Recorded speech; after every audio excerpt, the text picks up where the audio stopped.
I'm Mike Langford, and I'm with the Hogtown F.O.O.L.S. And this is another part of the series of Back to Basics presentations on some firefighting principles. And we're going to be talking about thermal imagers. And we have one of the best known, and good friend of mine too, is Manfred Kihn from Bullard, thermal imaging trainer and thermographer. And he's going to be talking about thermal imagers. Okay, I'm going to throw it right to you then and get it started. Thanks, Mike. Thanks for the invite. I appreciate it. And I've got about 103 slides. So if you do guys have any questions, if we can leave them to the very end, if we can, because I'm trying to get through this as much as possible because we have 1 hour. So just I'll kick it off. Unlike anything with PowerPoint and Zooms and all that kind of stuff, sometimes we have some hesitations with display screens and like mine right now. It's not passing on. Yeah, probably everybody here in the hotel has stolen all the bandwidth on the Wi-Fi. Oh, there we go. So some of you guys understand that Mr. Langford, the Langford brothers, have picked up their own fire truck to make themselves a Langford Fire Department. But here's another opportunity if you guys haven't already thought of something like this, just a little bit of an icebreaker. There's life after death when it comes to fire trucks. So having said that, let's move on. So thermal imaging technology has been around since the American military declassified it and allowed the fire services to use it.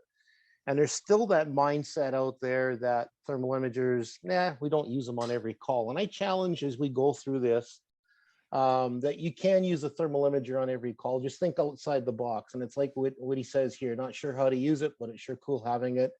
And it's underutilized technology. And I've had the luxury and the privilege of traveling all around the world training. Around the world, and not only in Canada and US, but there's still that mindset that the thermal imager is just for fire and that's it, nothing for no other applications, and that's absolutely wrong. So I'm going to digress here for a sec. We're going to talk about two different types of thermal imagers, and the first one is what we call a situational awareness imagers, and that is basically like the FLIR and the Scott Sight, the SEEKS, and the MSA MITIC. Basically, they've got a lower resolution, basically a 160 by 120. They have a much slower refresh rate, anywhere between 9 to 15 hertz. They use solid colorization. They're used more for locating the fire or basically locating an egress point. They have a shorter range for visibility, basically 7 to 10 feet. Basically, this distance to spot ratio is pretty much your 10-foot range. Having said that, the Scott Sight is attached to the SCBA face piece. The MSA MITIC is attached to the SCBA harness. And the Scott, the MSA, the FLIR, and the SEEK all have a small display screen. So as we continue on, what the situational awarenesses are not basically used for is exact temperature readings. Shouldn't use them for size up, shouldn't use them for search and rescue, shouldn't use them for directing hose streams, and shouldn't use them for structural stability and integrity. What you can use them for is basically staying orientated, locating the fire, locating other firefighters, and locating egress points. So it's nice to have, just in case something happens, to be able to pull it out, take a look, see what's going on. Here's a means of egress for a bailout system.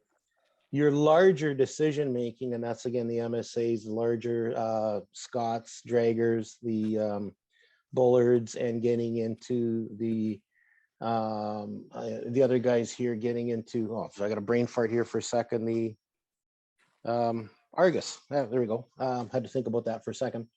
Obviously a larger resolution, 240 by 180 up to 320 by 240, but the biggest thing that you're going to get is the refresh rate, 30 hertz to 60 hertz.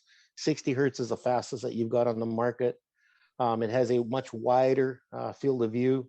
The sensitivity, basically up to 70 millikelvins, and that is huge for sensitivity, and we'll talk about that a little bit more. More for exact temperature readings, and more image enhancement provides transparent infrared imagery, and that's one of the things that NFPA's put into it versus solid imagery versus transparent imagery, allowing you the ability to see through the colorization to be able to see other victims, doors, windows, means of egress, things like that. More of a higher dynamic range up to 1200 degrees, and basically the colorization is fixed at yellow, orange, and red. Larger size for display screens, so obviously much easier to be able to see, and universal screen symbols. Excuse me, we'll talk about that as well too, and greater distance to spot ratio. So one of the things that you want to look at for your decision making is they are, to produce a better detailed image, allow for better decision making. Again, temperature progressions and all of the above could be missed with a lower resolution thermal imager or a slower refresh rate. So again, your larger imagers, more for size up, locating, the source of the seat of the fire.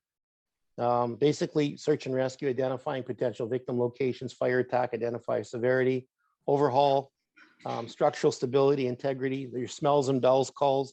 And basically, the nutshell is they're more life-saving and tactical decision imagers. So there's a difference between the two. Again, some departments will go out and buy a small situational, imager for every member on the department, but not take the time to or the money to buy a decision making. And we're talking not apples to apples. We are completely opposite ends of the spectrum when it comes to those types of imagers. So just something to be aware of. When we get into standards, there are two standards out there when it comes to thermal imaging. And the first one is the 1801, which is a standard on thermal imaging for the fire service.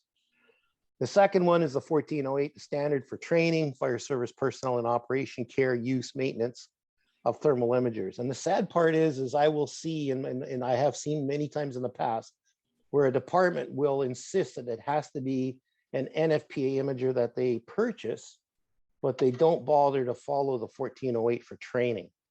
And that, if you're going to spend the money and buy the 1801 certification, then you need to follow suit when it comes to training as well. And I see that in a lot of areas where that does not happen. One of the things NFPA introduced, because for the longest time we have been referring to the term as a thermal imaging camera, and still to this day it's out there, tick, since day one. But there was confusion when an officer would say to the firefighter, "Hey, go to the truck and get me the camera." And he comes back with a digital camera or 35 millimeter. Not all thermal imagers have the ability to capture images, so therefore they're not cameras. So NFPA declassified the terminology as TIC, thermal imaging camera, to basically is a thermal imager, is just a TI.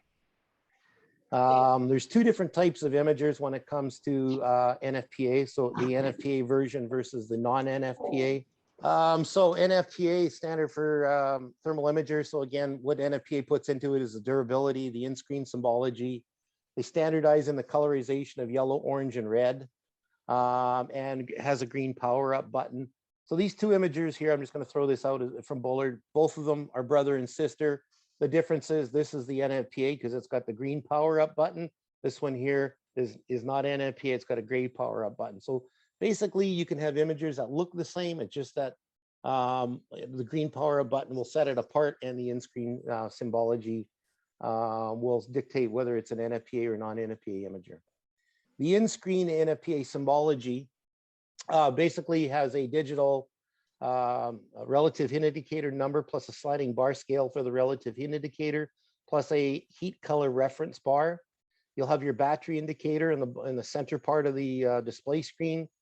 In the center part, you will have your temperature measurement zone, and up above you are going to have your flash overheat indicator, which primarily you will only see when the imager first boots up, and then this disappears. If by chance you happen to get yourself into an extreme high heat condition and this does come back on again, it will be flashing. It's best you get your thermal imager out as quickly as you can before the thing shuts down on you, and you will get what we call as a white screen. And if you're fortunate, you have not created any internal damage to your imager, let the imager cool off and she should reboot again. The upper corner, you have what we call the sensitivity indicator from a high gain, low gain state. If your imager has any record capabilities, you're going to have a DVR indicator. Any other features, basic plus mode, those were in there. So these are all basically NFPA symbology that you have within your imager screen. Changes from 1801, 2018 to 2020. And this is something that's just new, and it comes in effect basically June the 4th, is that numeric temperature indicator is no longer going to be allowed in a NFPA thermal imager in the basic mode. That feature will only be allowed in the basic plus mode. Colorization is also going to be option in the basic mode, but must be included in the color reference bar if the colorization is offered. And the temperature bar is also going to be optional in the basic mode. And these changes are a direct result of a lack of understanding and training. There was 3 incidents of firefighters getting killed, and they can't say 100% for certain if the numeric temperature was the cause of it, but NIST is pretty much saying that yes. So NFPA has made the change. So as of June the 4th, manufacturers of thermal imagers are no longer able to put the numeric temperature measurement into the basic mode. It would be into the basic plus mode. So those are just some of the changes that are coming up. So let's kick into the actual thermal imaging part. When we talk about thermal imaging, we've got 3 basic colors. White is hot, black is cold. Everything in between are shades of gray. And right here, we've got some black asphalt.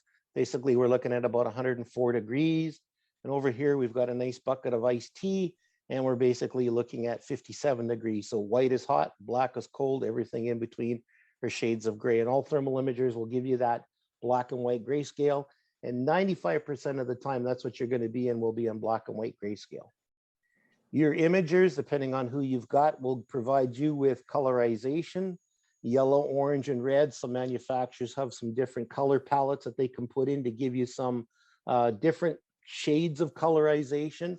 But pretty much the NFPA dictates 500 to 800, 800 to 1,000 degrees. So your yellow, orange, and red. So that's the standard colors for NFPA. Like I said, some manufacturers will put in different color palettes.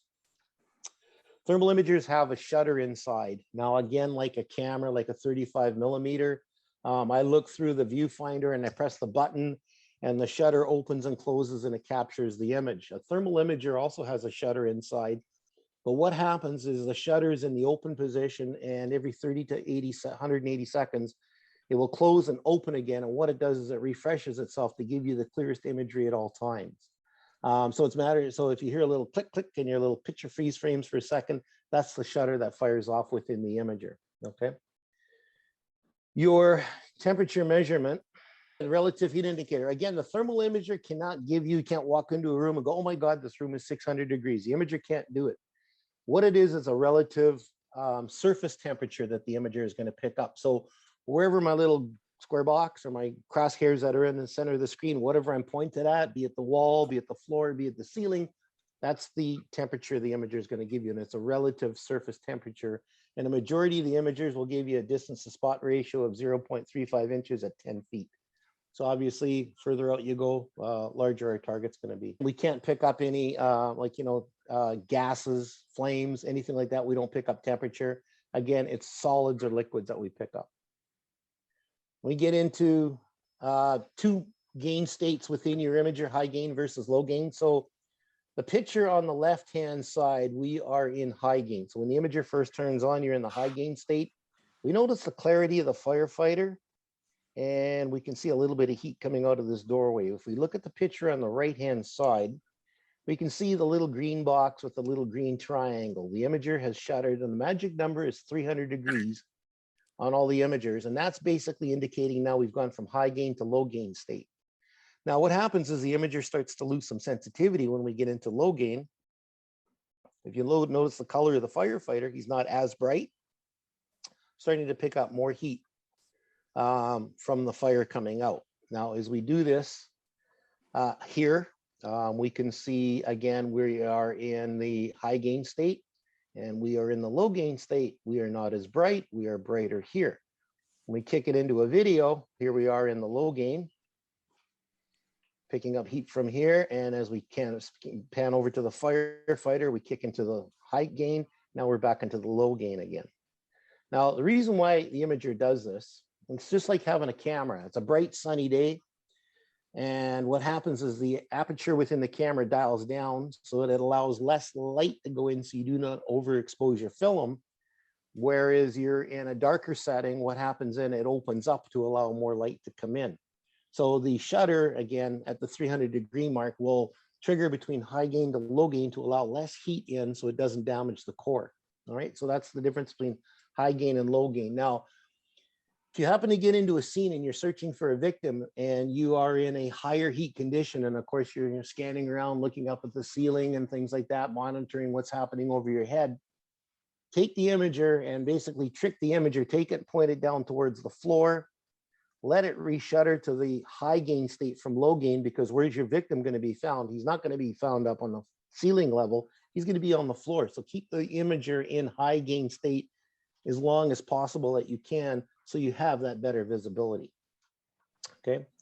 And here we've got a little video we're just going to kick into. We're in the high gain state right now because we don't have a little box with a green triangle. But again, it's very simple for us to be able to miss a victim as the imager shutters and goes into the low gain state, because your victim could also be that same color at that point in time, because victims could be white. You know, we've shuttered into low gain. And again, very simple for us to meet or miss our victim. So again, it'd be practice, practice, practice when we use our thermal imager to understand between the gain states, between high gain and low gain. All right. There's also a couple of manufacturers that have a third gain state within their thermal imager. And what happens is this particular imager has two gain states, a high and a low. This particular manufacturer has a low, medium, and high. So then what happens now, we're in the medium part, you can notice the difference. Okay, and both shuttered, went to low gain, this went to medium. But again, what are you missing? Okay, so what happens now, this particular imager will go up to 2000 degrees. Well, as a firefighter, I do not believe you're going to survive 2000 degrees because your personal protective equipment will not withstand that high temperature. But again, not all imagers are created equal. So understanding between two gain state imagers versus a third gain state imager, okay? So again, we talk about thermal imaging. What is thermal imaging? Okay, so basically thermal imaging is a detection of infrared radiation. The way we look at a detected energy level of a viewable, basically of a heat signature of a person or an object, okay?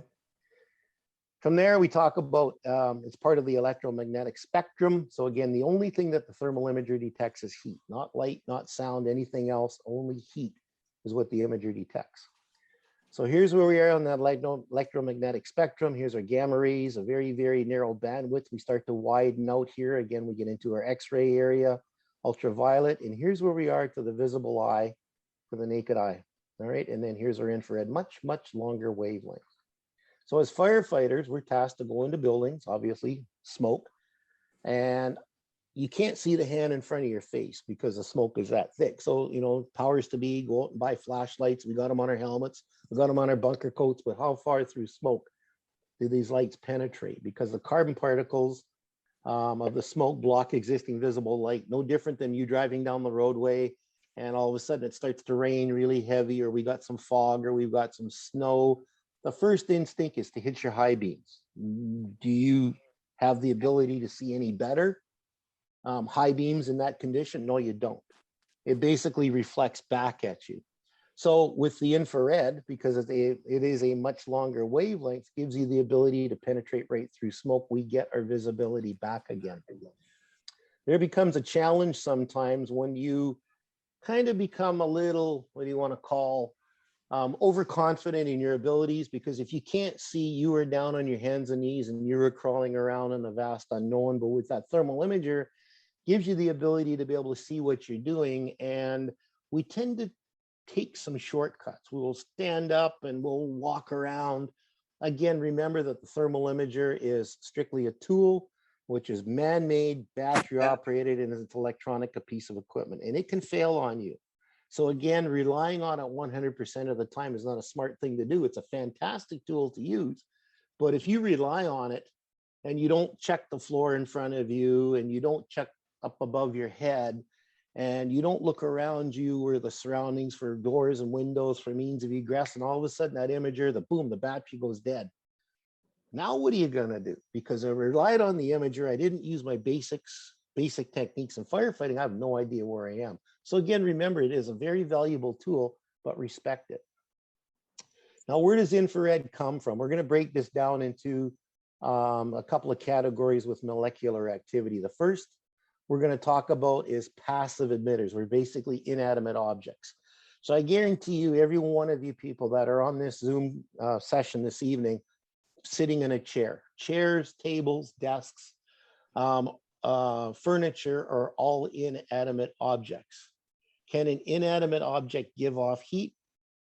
It can. The absorption of each and every one of you sitting in that chair, if you were to stand up, take that thermal imager and look at your chair, you're going to see your butt prints, okay? And what happens now is that inanimate object has the ability now to absorb the energy, give the energy back again, which you will detect with a thermal imager. So passive emitters, inanimate objects, have the ability to give off energy that we will detect with a thermal imager. Active emitters, living organisms. Well, hopefully all of you folks are going to give off heat. We will detect you, plants, animals, same thing as living organisms. And the last, we have energy sources, so computers, lamps, TVs, stereo systems, microwaves, fridges, stoves, all of those energy sources will give off heat that we will detect. So here we've got basically two chairs, which are our inanimate objects. In walks our living organism who sits down and he reaches behind himself and he turns on the lamp. So this is where this stuff comes from, okay? This is what we're detecting with the imager. So again, just so that you know, again, when we get into this, we talk about image interpretation, we talk about heat signatures, we talk about anomalies, and that's what we're detecting with the imagers. Now, we're going to take one step back. The very, very front lens on any imager that you've got, the little round thing on the very front, not the display screen that you're looking through, but the opposite end is made out of a mineral, what we call germanium. And germanium allows infrared to penetrate through, unlike glass, like your telescopes, binoculars, cameras that have a glass lens, you're viewing objects. Unfortunately, infrared cannot penetrate through glass. So if you have never done so, take your imager, point it at a window, and you will get your reflection. We cannot see through glass, all right? From there, we have a fixed focus with the imager, basically 3 feet to infinity. So any imager will give you to infinity. What is infinity? Go outside, point the imager up into the sky. That is basically infinity. If there's nothing up there, the imager will detect nothing. Realistically, I can pick out a human 3 football fields away. If I'm using a tactical imager, I can probably get 15 football fields away. But the biggest thing is the surrounding background, the coolness between spring, summer, fall, and winter. The cooler the background, the greater the heat signature, the greater for distance. So again, if you happen to go out in the evening, it's a motor vehicle accident, person's ejected out of the vehicle, middle of August, and it's been like super hot, 36 Celsius all month long. Again, all the absorption from the sun, heating up all the trees and the rocks. Again, all of that will be there in the evening that you will pick up. You may not be able to see that person if he was ejected out of the vehicle and he's in the grass and he's unconscious. But if it's a cooler evening, and again, you know, and the guy was ejected out of the vehicle and he's wandering around, he's generating heat, you will be able to see him for a greater distance. So the cooler the background, the greater the heat signature, the greater for distance. So just bear that in mind, okay? You know, infinity, you know, what kind of plane? It's a jet. This is just outside of Pearson Airport. Again, I could see this guy for a long distance. He was traveling at what the speed was, and you know, how many thousand feet up was he? Cool of deep space, again, infinity. So again, how does an imager work? Our infrared waves goes through that germanium lens. From there, it goes through the shutter. And from there, it goes through the detector, or the focal plane array, as we call it. And that's the brains and the nucleus of the imager. From there, it gets converted into an electronic signal. It goes through a signal processor and then onto the display screen, which some of you are probably feeling a little tired right about now after a few cervezas this afternoon and doing a little bit of barbecuing out in the sun. You're just kind of like, oh man, I wish that guy would stop talking. Everything is relevant that you see. Now I'm going to digress just for 1 second, a little bit about maintenance, because it's very, very important. I see this many times. Number one, do not point any thermal imager at the sun. The sun's UV rays are the most intense. Now your display screen generally will be made out of 76,800 pixels if you have a 3.5-inch display. Now, what'll happen is if you point the imager at the sun, you will kill some of the pixels on the display, and you will develop white spots on that display screen. It's like some of you that wear glasses, and you get some dirt on your glasses. Like these are just my little cheaters here. And yeah, you know what? You put them on, and you know it drives you crazy. You can take these things off and clean them. Unfortunately, on your display screen, you're not going to damage the operation of the imager, but those white spots will always be there, and you'll have to send the imager back to the manufacturer to be repaired. So don't point the imager at the sun. The next thing is, again, full-time composite departments, volunteer departments, daily, weekly, monthly. Battery maintenance is a must. And we're going to get into that. All batteries suck. If a manufacturer says you've got a 2-hour runtime on your battery, on your thermal imager, and you get 15 minutes, do the math. There's something wrong there. So what I suggest when I'm out doing training with departments is when you go on shift, take the thermal imager out of the charger, turn it on, put it on your seat, do your vehicle check. So if it takes you half an hour, 45 minutes, whatever, to do your vehicle check, and you come back and your imager is not on, obviously you need to replace your battery. If the imager is still on, that's a good thing. Many times guys will come in on shift, take the imager out, turn it on, look around, yep, okay, turn it back off, put it back on the charger. And, you know, it was a quiet shift, nothing happened. You know, next day, next shift comes in, same thing. 2, 3, 4, 5 days go by. The imager worked. You know, I turned it on, it worked. But now that call comes in, you grab the imager out of the charger, you turn it on, you got it clipped into your gear, and away you go, and you get to the doorway, and boom, the battery goes dead. You had maybe 15-minute runtime, but nobody's ever checked to see how long that runtime is. So again, all batteries suck. You have a date of manufacture on your battery. Anything that's longer than 2 years, replace your batteries. And I've seen batteries that have been 5, 7, 9 years old. I mean, seriously, guys, no batteries are going to last forever. All right. The next thing is cleaning the thermal imager. They're all basically IP67, which means 3 feet underwater for 30 minutes. You know what? Mild soap and water, spray them down with fantastic. If the imager is extremely contaminated at the scene, don't come back, put it in your vehicle powerhouse charger. If you've got one of those, rinse it off, put it in a compartment, bring it back and properly decontaminate it. We're all into the cancer mitigation now. So again, clean cabs, keep the imager clean, wash it, mild soap and water, pop the battery out if you got an external battery, you know, wash it all up, get the stubborn stains. Isopropyl alcohol works really well too. So again, clean it up, dry it off, pop it back into service again, and you're good to go. A little bit of TLC and that imager will last you for a long time. But again, batteries, anything older than 2 years, replace your batteries. We're going to talk about some principles of thermal imaging here. Infrared can be emitted, can be absorbed, emitted again, and reflected. So we talk about sensitivity in thermal imagers is measured what we call millikelvins, and generally anywhere up to 70 millikelvins. Now, this is just a fire rescue magazine. Put your hand down. Easily, you're going to go down 20 to 30 pages and still pick up your heat signature. That's how sensitive the imagers are. Okay, so this is what we talk about image interpretation. So to the naked eye, we see Buddy sitting in the chair. All right. And that's good. He's sitting in the chair having a little siesta. But now Buddy gets up out of the chair and he has left his soul behind, basically an anomaly, heat signature, however you'd like to call it. And now you come into the room with a thermal imager, and that is telling me someone was in that chair. And the question is, where is he? If he's accounted for, that's fine. If he's not accounted for, continue on with your search, because that was evidence that someone was in that chair. Now, he might have made it down the hall and he collapsed because of smoke inhalation, but that tells me someone was in that chair. Now, question, how long do the heat signatures last for? Answer, it depends. Number one, what's the room temperature, the weight and size of the person, how long was he sitting in the chair for, and the type of the material that the chair is made out of will dictate anywhere from several minutes up to half an hour, okay?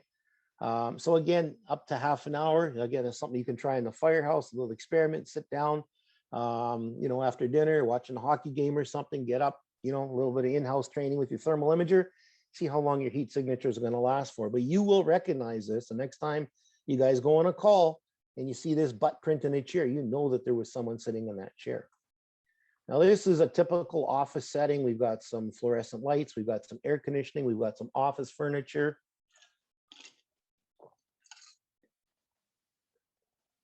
And now we are looking at what? Again, image interpretation, we all see things differently. Well, I've been told that this is a spill. I've been told that is a snake. I've been told that's a pregnant woman. I've been told that's a mustache. I've been told that's a bow and arrow. I've been told that's a bowling pin.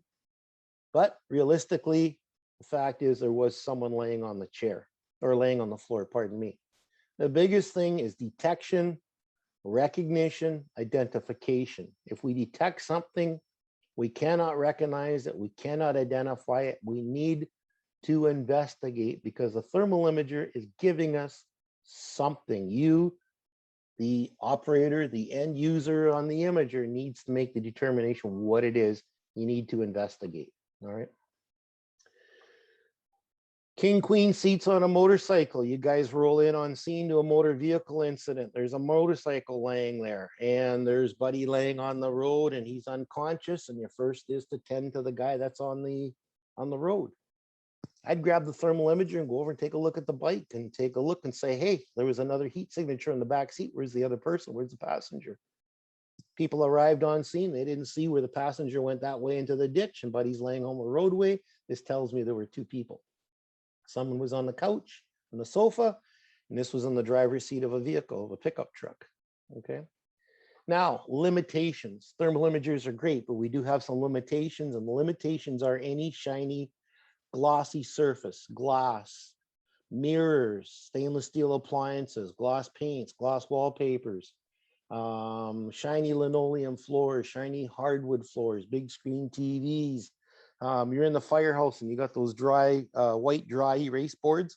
Anything glossy, shiny will give you a reflection. Give yourself a little wave. If you're doing that, that's great. If you see that, then somebody else is in the imagery and, you know, obviously you're picking up another image. Water, we cannot see into water. So again, for fishing or body recovery, unfortunately, infrared cannot see into water. But again, on the surface, if you're doing water rescue and it's on the surface, yes, you can see that. But anything below, so again, those are some of the limitations that we've got. Here, this is interesting. I've got a couple of heat signatures. I've got some doorways. And by chance, I happen to see some 2x4 studs. I've got another window and I've got a chair. We're going to go back to those 2x4 studs that you saw. Well, technically, you did not see the studs because understand, infrared or thermal imaging is not X-ray technology. If it was X-ray technology, they would never have declassified that technology from the military to the fire services because they know damn well what some of you is be doing, trying to spy on your neighbor's wife. That's not possible. We can't do that. Infrared only sees to the nearest surface. We cannot see through anything. So to the wall, yes. How we saw those 2x4 studs is a fact, and I'll just play it back again, is a fact is that is an outside wall and the cool air happens to be transferring through. We're actually picking up the airspace in between. The 2x4 studs just happen to be there and that coolness transfers through. Outside walls, yes. Inside walls, no, because everything is the same temperature. So for building purposes, construction purposes, leaks, things like that, absolutely, it's a great tool. But again, understand infrared cannot see through anything. From there, here is our doorway that we saw, those two doorways. It's open. We see some parking lot, some green grass back here. But as we come around the corner, so it could be a closet with a mirror. Maybe there is just a mirror. Maybe it's gloss paint, gloss wallpaper, but we have a reflective surface. And here's a doorway, and here we've got something glossy. Here's a door, and here's a door. Well, I will guarantee you that one of these doors is not like the other because one of them is going to hurt like hell when you smack into it, because this is the real door, straight up and down, crisp and clear. And this one is fuzzy and on an angle. So a lot of times firefighters will go into buildings, into rooms, and not turn around and look behind themselves. We just go in, right hand, left hand, go around. There's another doorway. Holy shit, we're in the closet. We just went downstairs. We just went upstairs. How did that happen? Because there was two doors, multiple doors. So again, one of the things, again, always make sure that we know what's behind us when we come into a room. Now, this was interesting. This was up in Inuvik, Northwest Territories at the water treatment plant, and everything's all shiny, stainless steel. You see this pipe right here? Well, the pipe that you're seeing right here is not there. That's a stainless steel wall. That was just a piece of stainless steel. It was a reflection, but it made it look like there were two pipes. There's only one pipe. So again, when we get into reflections and things like that, it can mess us up. So again, be aware of that. Now, glass, when glass heats up, glass changes color. So again, giving you good indicators when you're doing size up, you're rolling on scene, you're doing your 360 around the structure. I've got a dark window, that's good. But if I see a window that's bright or white or lighter, again, that window has heated up. Again, we cannot see through water, but again, the ability to assist the nozzleman to put the wet stuff on the red stuff, a great tool for that. And steam, if we steam up the room, the water particulate now creates a very grainy imagery because the water particulate absorbs our infrared. And all of a sudden we've got a very nice crystal clear picture on our imager. And then suddenly we don't, and you think there's something wrong with the imager, you bang it, you hit it, you slam it around. No, maybe condensation. If you have to open the bypass and clear your SCBA facepiece, then guess what? We've also collected condensation on the germanium lens and on the display. Give those a wipe as well. Hey, guess what? We can see again. Okay. This was an incident happened in Polk County, Georgia. Firefighter went in to do a primary search. Thought he heard water running. He comes around the corner. There's two more firefighters. They cracked the nozzle open, and in his mind, that was the water he heard running. Upon secondary search, they found Mrs. Smith. This firefighter, unfortunately, is still off duty. Never returned to the job because it totally messed him up, because what he didn't do, he didn't recognize what room that he was in. So if you recognize these curtains, you would also recognize the fact is this was a shower, and a shower curtain, and you can't see through that. And the toilet would have been a giveaway, and he missed that completely. This is a glass shower door, again, reflections. So again, washrooms, shower curtains, shower doors, we need to open those because we cannot see through them.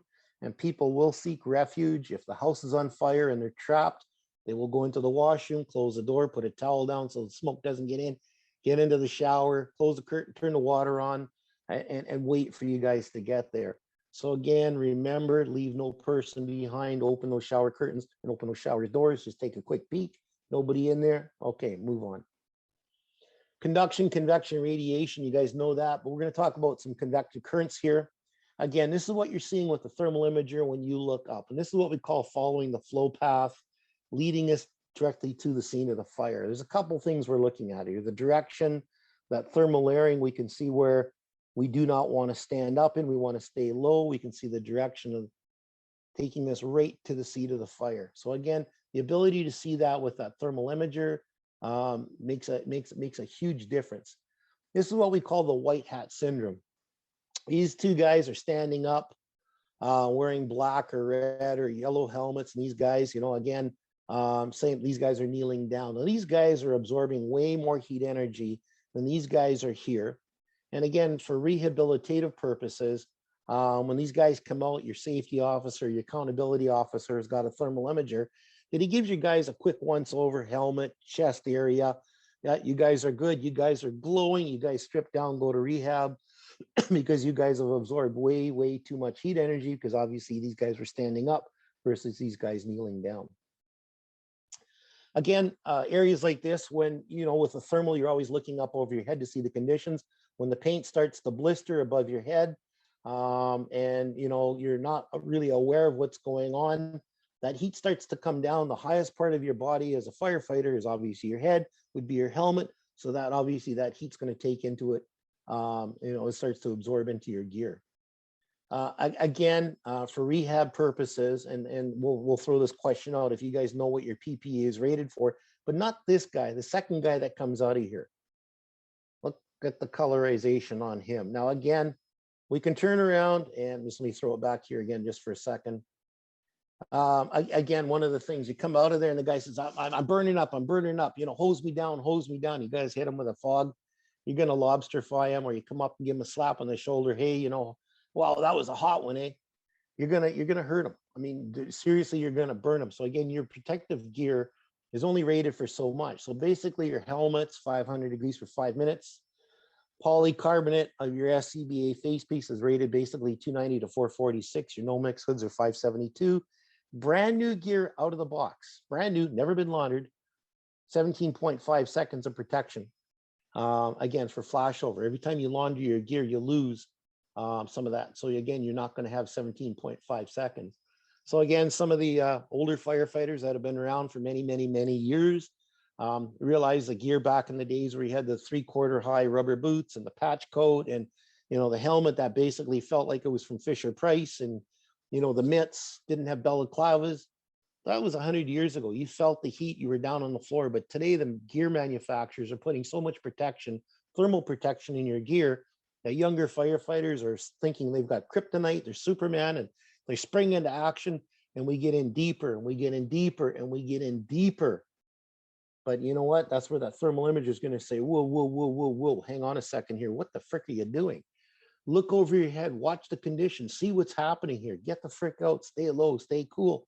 And again, that's some of the big things, because, you know, incidents do happen. Your gear's going to fail. You come out, your helmet's all blistered, or the Scotch light on your gear is all melted. You go, oh yeah, that was a good fire, you know, especially when you're getting into training fires. And it's like stupidity, because you've just ruined good gear. So again, respect what your thermal imager can show you and help educate you for that. We also have a thermal contrast, low contrast versus high contrast, okay? So again, a low contrast, everything in the room is the same temperature. Excuse me for that. Everything in the room is a low contrast. Everything is going to be blended in. Could be 300 degrees, could be 600 degrees. Very difficult to be able to make out what it is that you're looking at. But now we have a high contrast. We introduce some cold bottle of water, hot cup of coffee. We put somebody in the corner. The imager will zero in right away in the high contrast, heat or cold. The imager likes temperature variances, okay? We also have what's called a thermal inversion. So right now our body temperature is basically 98.6. Let's take the thermostat in whatever room that you're in, and let's turn that up to 120 degrees. All right, so right now, as I look at you with the thermal imager, you're going to be white, you're warm. Your surrounding background is going to be cool and dark. All right, now as we turn that thermostat up, that surrounding background is going to start to get lighter, brighter, and whiter. All of a sudden, we're going to have what's called a thermal crossover. We will disappear for a split second. And then suddenly we will become dark and the room will become white. So that's what we call a thermal inversion. Here's a normal view, and here's thermal inversion here. Here's another good example of thermal inversion. This is black asphalt. And these are white people walking across the white asphalt. No, it's not, okay? So basically we have black asphalt that is hot, heated up, it's turned white, and our white people have turned black. So this is a prime example of thermal inversion, okay? So there'll be times you're gonna come into a structure, thermal inversion has already happened. Your imager is not gonna have a little icon that says thermal inversion, thermal inversion. That's not gonna happen. Is that you will understand that now you're looking for darker objects, okay? So now what color could your victim be? Your victim could be anywhere between white, gray, or black, all right? Because right now in your room setting, you're going to be the warmest, you're going to be white, and your background is going to be darker or gray. But now when that elevated temperature starts to happen, your victim now is going to change color. So again, your victim can go from white to gray to black, and he may not be as visible. So take a look at the telltale signs of the head, the torso, the arms, the legs. Again, you're able to be able to make that out instead. So a person can blend in. So look for shapes, okay? There's another word out there called emissivity, and this are the factors that affect temperature measurement. And that's why no thermal image in the market can give you a 100% accurate temperature, because there's things like surface geometry or surface roughness or the angle of view, absolute zero, atmospheric attenuation, water particulate, augmentation, reflected energies. All of these will affect your thermal imager in terms of giving you a temperature measurement. That's why we say it's a relative surface temperature, because not one imager out there will give you 100% accurate temperature. One of the things, again, engineers do is basically they take basic building construction of emissivity and they will calculate that and put that into the thermal imager. So we're going to do a little simple science. I've got two pieces of wood. I got a piece of pine and a piece of oak. I light both on fire at the same time. The pine will burn the fastest. The oak will burn the hottest. Now, if I extinguish both at the same time, the oak will stay hotter the longest. And why is that? Because the oak is a more denser material. Now, concrete block does not burn, but concrete block takes a long time for it to heat up. And concrete block takes a long time for it to cool down because it has a much higher emissivity rate or emissivity value. So again, understand the different materials that you're looking at, especially when you're doing your size up, you're going in, you're doing your 360, different materials. So I've got concrete block I'm looking at here, and I've got 104 degrees. But yet I look over a few feet in the wood and I got 85 degrees. So between concrete and wood, I got different temperature. I have a painted steel black cover. I got 128 degrees, but yet I go to the concrete, I've got 106 degrees. So between steel and concrete, okay?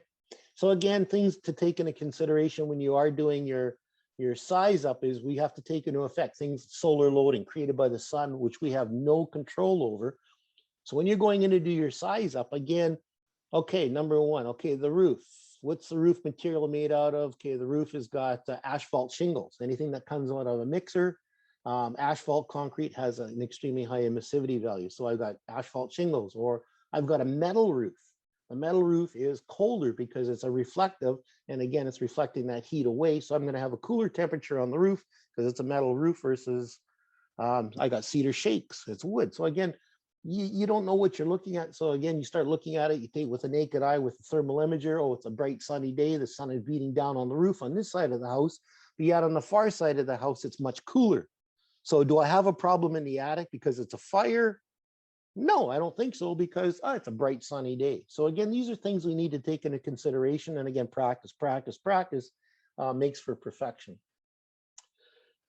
Using your thermal imager. Again, take the blinders off where you can use your thermal imager, but some of the, here's a basic list of, getting into search and rescue, overhaul, fire attack, size up, wildland firefighting, hazmat, water rescue, confined space, overheated machinery, accountability, incident command, ventilation, law enforcement, electrical emergencies, aircraft emergencies, motor vehicle incidents, scene assessment, fire arson investigations, building construction, EMS, training, rehabilitation, line placement, safety officer, explosions, aerial operations, and the list goes on. If there's other applications you can think you can use a thermal, go for it. If you have not used the thermal on these calls, shame on you, because yes, there is an application for it. We're going to break this down. Motor vehicle incident. I was in Calgary. We were doing a law enforcement course. There was a high-speed chase. The guy ditched the vehicle. He was apprehended and he claimed his buddy was driving the vehicle. Dispatch called. I went over and I shot this video. I opened up all 4 doors to allow the cool air to come in. Well, okay, how many people were in the vehicle? So basically I got a heat signature in the driver's seat, the armrest, nothing in the passenger seat, nothing in the rear seat. So again, same thing when you folks respond to motor vehicle incidents, before you leave the scene, do a quick check inside the vehicle. If it's a rollover, the vehicle is upside down, still stick your head in through an open window, take a look at the passenger seat, any child carrying seats, rear seats. Make sure you leave no person behind. Person was ejected out of the vehicle, they're unconscious. Person got out of the vehicle and they're accounted for, that's fine, and that counted for the heat signature, but leave nobody behind. Do your due diligence, take 30 seconds, grab the imager, take a quick look inside the vehicle. Little things, amputations. This was an industrial accident and the sheriff's department was right around the corner when the call came in, and they were able to recover the fingers and successfully the fingers reattached again. This was a 43-year-old woman with arthritis, again, severe arthritis. And this is sad. This is up at Jay Bear up in Alaska. 23-year-old firefighter up there. He smokes a pack of cigarettes a day. You think he's got a medical problem? So I shot this and this picture here and gave it to him and said, you need to show this to your family physician because you definitely have a problem. That's his right hand. That's his left hand. So clearly there's a medical problem in the medical world, in the hospital settings. Infrared is used again for technology. So again, why can you not use it when you are on these calls? If you're doing ambulance assist, you're doing first responder calls, or you're the first in engine and you got a patient assessment to do. Hey, you know what? It does work. It's great technology for that. We roll in on scene, we're doing size up. So again, take into consideration, again, we talk about solar loading, angle, direction of the sun, time of day, things that we want to look at. Again, start at the roof level, vents, chimneys, work your way down the walls, doors, windows, down to the basement, crawl space area. Again, things you want to take a look at. I got a fairly warm window.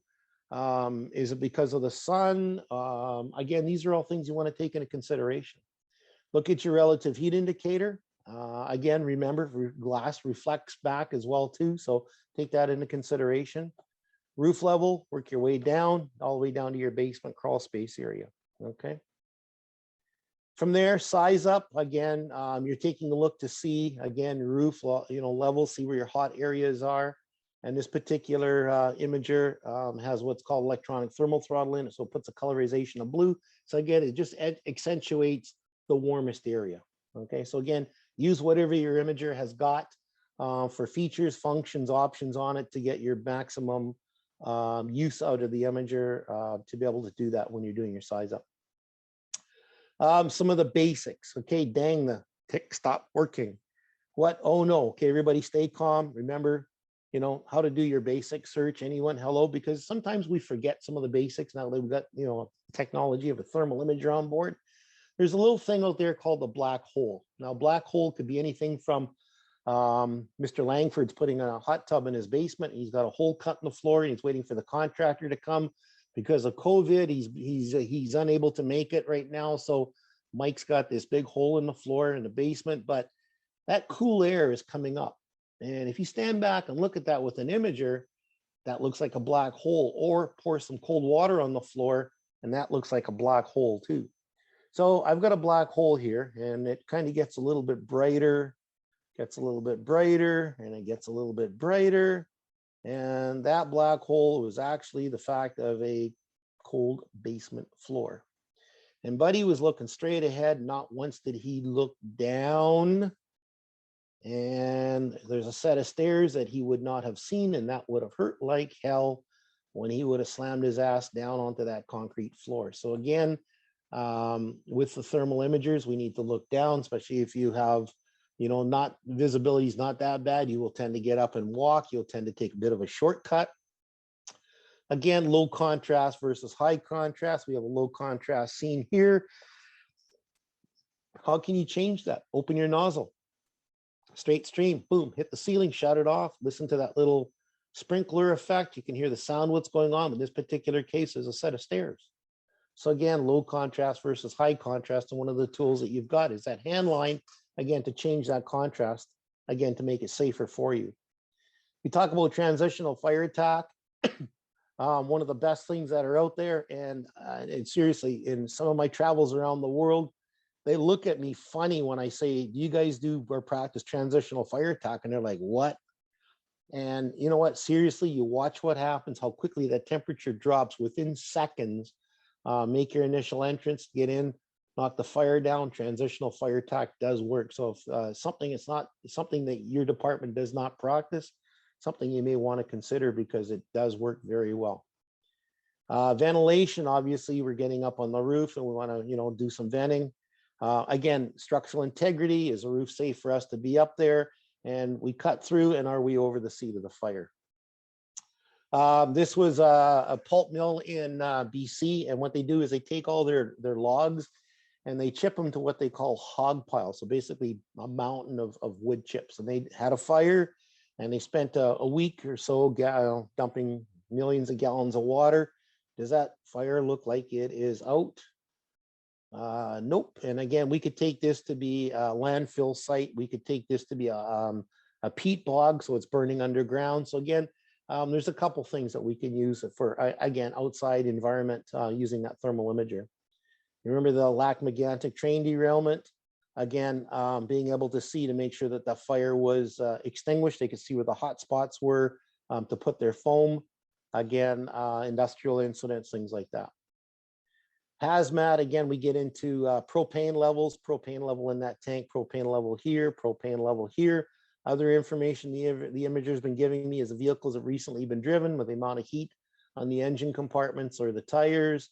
Again, there's a chain link fence in front, and in behind there's a power pole with a transformer and a power line and another fence in behind. So again, in limited visibility or nighttime conditions to be able to see.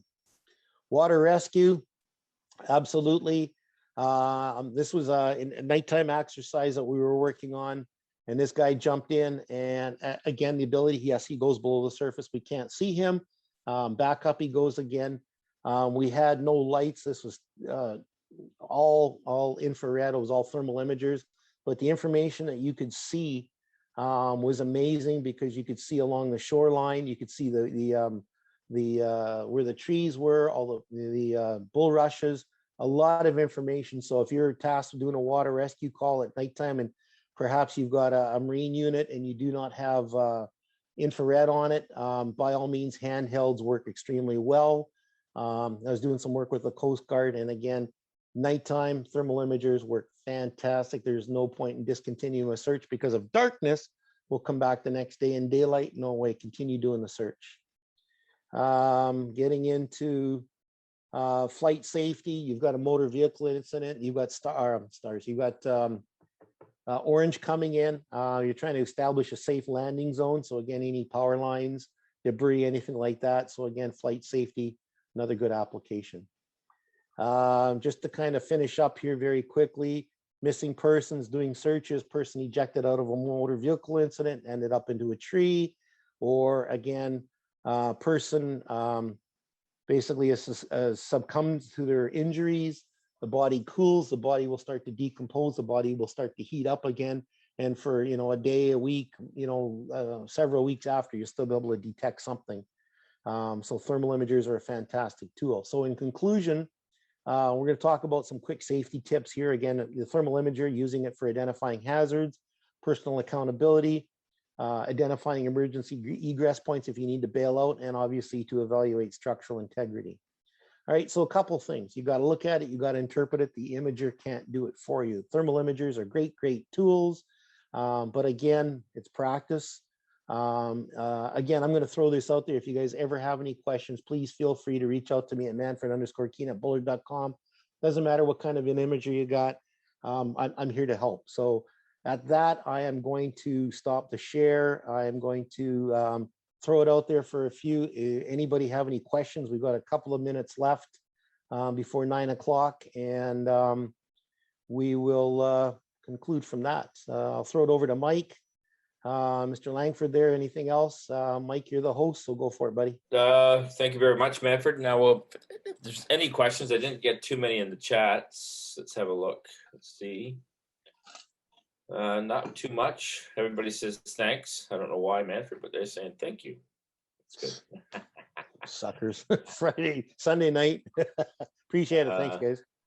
And Pendergrass is back. Anyhow, appreciate your time. That was very good. It's very back to basics for thermal imaging, and just a lot of people don't know how that works. It's getting to understand how the imager works due to thermal variances. The big thing, Mike, that I find is that the departments will acquire the equipment, and the guys look at it and say, "Yep, nice stuff," and that's it. Sits on the truck. Yep. Calls respond to, and there's many times where I'll hear on the radio if I'm in a department and doing training, and you'll hear engine whatever, ladder whatever, get on scene. Then all of a sudden you hear on the radio, "Can someone bring in the tick?" Where is it? It's still on the apparatus. They've gotten lighter, smaller. So you know what? Clip it on your gear. You've got it. And it's important that there is an imager in with you on all the calls. Don't leave it in the apparatus. They're smaller. They're lighter. So you know what? Have it with you. Even if you use it for 30 seconds or for 5 minutes, at least you've got the imager with you. It's a pet peeve of mine for sure, Manfred. And my morning routine is when I come in and take up my seat on the truck, as the camera goes right on my SCBA, because generally it's coming in with me. If I need it for anything else, I can get it off of there, but it's coming in with the SCBA most times anyway. So That's Okay, we right. got a question here. Should you always use a mode during a fire? Is there any benefit to staying in basic mode? Basic mode that switches back and forth from high to low sensitivity. Your imager will automatically do that based on the temperatures. What happens is a certain amount of pixels within the screen get saturated, and the imager automatically 300 degrees is a magic number, will flip from high gain to low gain. If you have an imager that has different modes, different selectable user modes like FLIR does, I believe Dragger does, MSA does, keep it in the basic firefighting mode where you want your yellow, orange, and red.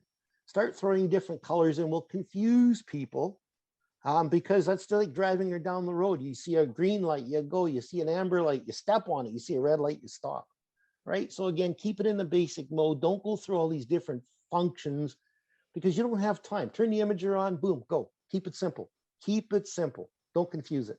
I believe that too. And the only one other is that when I'm using for ballast and stuff like that, Yep. Bullard has thermal throttle. Mhm. Traeger has their own version. Yep. So it does help you in those things where I'm trying to chase down smells and bells. Other than that, Absolutely. I'll leave it in the basic mode, and Yep. it takes care of itself. All right. Absolutely, Go because for that's what you said high right res there to is low res. investigative. Investigative. When it comes to firefighting, leave it in the basic mode. If your imager happens to have additional features for investigative purposes, that's where you use those. Very good. Mike, I got a question for you guys. Yep. Go Is ahead. there a kind of length of service or amount of time a unit will be good, or do they ever expire? Yes and no. Imagers, manufacturers are continuously improving technology. Older technology, as long as it works fine, and your batteries are good and the imager continues to work properly. I mean, Bullard's been making thermal imagers since 1998, and there's still some of those still in service, and they weigh 6.5 pounds. And guys don't want to replace them because they love them. If you guys like what you've got and the technology works, that's fine. But I said technology does change. And again, imagers that have a solid colorization, where NFPA says it's got to be a transparent colorization. If we put, and I could flip it up, I mean, I can talk for hours, and trust me, I can. If I put two slides or two videos side by side, color versus transparency, it's night and day. You're going to see so much more with the transparent colorization, where you can, another firefighter, victims, doors, windows, or the other one where you got solid. I missed that. So again, you can upgrade your technology to the latest stuff, but you know what, 5-10 years, if it works, I mean, if the thing breaks on you, you send it into the manufacturer and it's going to be, $5,000 to fix it. Well, forget it. You know what? Prices have come down. Get a new one. And yeah, again, technology, battery life, batteries Yep. have come along so much Yep. since when I first started. And again, I started with the big guy. What was it, Manfred? The big Navy one with the battery So, pack on our that was belly? the, And I think hang on a 4 second here. D cell batteries in it. Yeah, yep. But now we're into lithium ion batteries or Yeah. whatever. 6-hour runtime, 6-hour Correct. runtime. So, and that's just rapidly changed. Yep, yep. So again, that's probably the only time that I'd consider upgrading. But Absolutely. Any other questions? Manfred, I was just going to mention the use at MVCs or car sir. accidents. We've had a couple of times the police officers know that we carry them on our trucks, Mhm. or all of our trucks, and especially our rescue for auto extrication. And they've asked us a couple of times, not so much for searching for victims, but searching for people that are hiding in the bush before the dog gets there to get them. Yep. So it's been a great tool. Yep, absolutely. I can tell you 100%. One incident, got on scene and there's nobody in the vehicle. And yet you look in the driver's seat and there's a heat signature and you go, I wonder where the person, you start looking around in the bushes. Hey, and there he is hiding because he heard sirens. He saw lights. Oh shit, the cops are coming. So he hunkers into the bush because he knows he's impaired. There's an empty beer can or a partial beer can. You could, the smell of a joint inside the vehicle and, oh yeah, buddy, you're busted, but as firefighters, that's not your job. Your job is not to bust the guy. Your job is to make sure nobody's left behind. And it has happened where guys have left the scene, and the guy that was extricated out of the vehicle, regains consciousness in the hospital. He calls out, "Where's my buddy?" And, "Oh no, you were the only one that was in the vehicle." "No, my buddy was in there." And you go back and find out the guy was dead. Had you got him in time, it would have saved him. So again, leave no stone unturned, and it does not take long to do a search. Mhm. Okay. Yeah. Very good. Just one other question, and I've posed this to you, and I don't know if anybody else had this problem. We did have an underground fire with 13 heads that went off and a large underground fire. So it was one of those times when it was a little antsy because we couldn't get water to the fire and couldn't find a standpipe. My thermal imaging camera was useless to a point because 13 heads went off. There's no difference between temperatures, so it doesn't work. And so now you go back to your basics of sound. All right. That's right. Eventually I ended up, I was 10 feet away and found it was still going pretty good too. But and why did your thermal imager not work? Well, again, differentiate. 13 sprinkler heads coming That's right. down. It's all the one absorption, temperature. the infrared through that imager's not But it's going more to of work. a point of information as to a Yep. question, I guess. Yeah, go back to the Keep in mind. basics. Yep. Go back to the basics. Yep. So that's again, sprinklers can be your friend and they can be your enemy as well. All right. Yep, absolutely. Yes. Any other questions, folks? I know it's Sunday evening. Everybody's getting ready for the Monday. But, anything else? Again, if there's not, thank you, Manny. Okay, thanks a lot, That's Mike. Thanks fantastic. for the invite. And again, I'll get this out to YouTube probably tomorrow. And everybody, if you want to, anytime you got questions, again, it's Manfred's already put his information up, but also Hogtown Fools come to us. So we've got, I can get you what I can too. And if I can't answer it, I'm going to go to Manny. All right. Okay. Thank you. All right. Thanks a lot, guys. Have a good night. Talk to you later. Have a good night. Have a good week. Be safe. Ciao.